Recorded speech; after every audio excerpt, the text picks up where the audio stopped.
നാടിന്റെ സ്വാതന്ത്ര്യദിന ആശംസകൾ.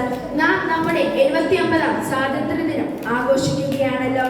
1947 ആഗസ്റ്റ് 15 നമ്മുടെ രാജ്യം ബ്രിട്ടീഷ് അടിമത്തത്തിൽ നിന്നും സ്വാതന്ത്ര്യം നേടി.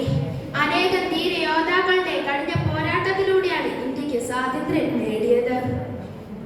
അനേകം രക്തസാക്ഷികളായി ധാരാളം ആളുകൾ ജയിലിൽ അടയ്ക്കപ്പെട്ടു.